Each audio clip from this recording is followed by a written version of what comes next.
Hi friends, మీరు ప్రతిరోజు అద్దంలో మీ ముఖం చూసుకుంటారు. కారులో ప్రయాణించేటప్పుడు కిటికీల ద్వారా బయట చూస్తారు. మొబైల్ ఫోన్, టీవీ, ల్యాప్టాప్ ఇవన్నీ గాజుతోనే తయారవుతాయి. కానీ ఒక చిన్న ప్రశ్న, ఈ గాజు అసలు ఎక్కడి నుంచి వస్తుంది?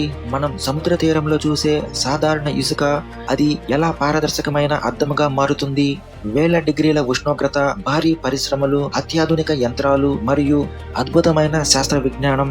ఈ రోజు ఈ వీడియోలో ఇసుకలో ఏ రకం ఇసుకను ఉపయోగిస్తారు, గాజు తయారీలో ఎందుకు 1700 డిగ్రీల సెంటీగ్రేడ్ వరకు వేడి చేస్తారు, గాజు ఎందుకు పారదర్శకంగా ఉంటుంది, గాజు ఎలా బలంగా తయారవుతుంది, బుల్లెట్ ప్రూఫ్ గ్లాస్ ఎలా తయారవుతుంది. ఈ వీడియో పూర్తయ్యే సమయానికి మీ ఇంట్లో ఉన్న ప్రతి గాజును మీరు కొత్త కోణంలో చూస్తారు. మనిషి గాజును కనిపెట్టింది దాదాపు 5000 సంవత్సరాల క్రితమే. ఒక ప్రసిద్ధ కథనం ప్రకారం ఫీనీషియన్ వ్యాపారులు సముద్ర తీరంలో వంట చేస్తుండగా వారు ఉపయోగించిన సోడా బ్లాక్స్ వేడిలో కరిగి ఇసుకతో కలిసి పారదర్శక పదార్థంగా మారాయి. అదే మొదటి గాజు అని చెబుతారు. అయితే ఇది కథ మాత్రమే. నిజానికి పురావస్తు శాస్త్రవేత్తల ప్రకారం మొట్టమొదట గాజు మెసొపొటేమియా మరియు ఈజిప్టులో తయారైంది. ఆ రోజుల్లో గాజు చాలా ఖరీదైనది, రాజులు మాత్రమే ఉపయోగించేవారు. ప్రతి ఇసుకతో గాజు తయారు చేయలేరు. సముద్ర తీరంలో కనిపించే ప్రతి ఇసుక పనికిరాదు. దీనికి ప్రత్యేకమైన సిలికా శాండ్ అవసరం. ఈ ఇసుకలో సుమారు 99% వరకు సిలికాన్ డయాక్సైడ్ ఉంటుంది. ఇదే గాజుకు ప్రధాన పదార్థం. ఇందులో మడి, ఇనుము మరియు ఇతర మలినాలు చాలా తక్కువగా ఉండాలి. లేకపోతే గాజు పచ్చగా లేదా గోధుమ రంగులోకి మారుతుంది. ఇసుక ఒక్కటే సరిపోదు, దీనిలో సోడా యాష్ ఇది కరిగే ఉష్ణోగ్రతను తగ్గిస్తుంది. లైమ్ స్టోన్ ఇది గాజును బలంగా ఉంచుతుంది. రీసైకిల్ గాజు పాత గాజును మళ్ళీ కరిగించి ఉపయోగిస్తారు.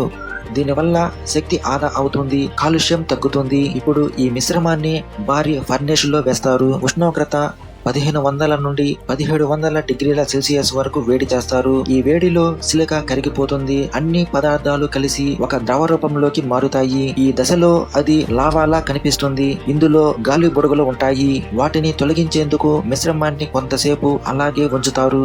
ఇప్పుడు ఈ ద్రవాన్ని ఒక ప్రత్యేకమైన టిన్ లోహంపై పోస్తారు. దీనిని ఫ్లోట్ గ్లాస్ ప్రాసెస్ అంటారు. టిన్ పై గాజు తేలుతుంది. దీనితో రెండు వైపులా పూర్తిగా సమతలంగా మారుతుంది. ఇది ప్రపంచంలో అత్యంత విప్లవాత్మక సాంకేతికాల్లో ఒకటి. వేడి గాజును ఒక్కసారిగా చల్లబరిస్తే అది పగిలిపోతుంది. అందుకే అనీలింగ్ లేహర్ అనే పొడవైన యంత్రంలో నెమ్మదిగా చల్లబరుస్తారు. ఇలా చేయడం వల్ల అంతర్గత ఒత్తిడులు తొలగిపోతాయి. ఇప్పుడు భారీ రోబోలు, లేజర్ సెన్సార్లు, కంప్యూటర్ వ్యవస్థలు గాజులో చిన్న లోపాలు కూడా గుర్తిస్తాయి. ఆ తర్వాత కావలసిన పరిమాణాల్లో కట్ చేస్తారు. కారు గాజు, షవర్ డోర్లు, మొబైల్ స్క్రీన్ ప్రొటెక్టర్లు వీటిలో చాలా టెంపర్డ్ గ్లాస్ ను ఉపయోగిస్తారు. దీనిని 650 డిగ్రీల సెల్సియస్ వరకు వేడి చేసి హఠాత్తుగా చల్లని గాలితో చల్లబరుస్తారు.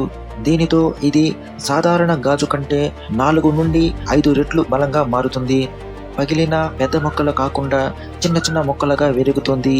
బుల్లెట్ ప్రూఫ్ గ్లాస్ ఒక్క గాజు కాదు, అనేక గాజు పొరల మధ్యలో ప్లాస్టిక్ పొరలు అన్నీ కలిసి తయారవుతుంది. బుల్లెట్ తాకినప్పుడు దాని శక్తి అనేక పొరల్లో విభజించబడుతుంది. అందుకే బుల్లెట్ పూర్తిగా లోపలికి రాదు. గాజు పూర్తిగా రీసైకిల్ చేయవచ్చు. రీసైక్లింగ్ వల్ల 30% వరకు శక్తి ఆదా అవుతుంది. ప్రపంచంలో ప్రతి సంవత్సరం కోట్ల టన్నుల గాజు తయారవుతుంది. అంతరిక్ష పరిశోధనల్లో కూడా ప్రత్యేక గాజును ఉపయోగిస్తారు.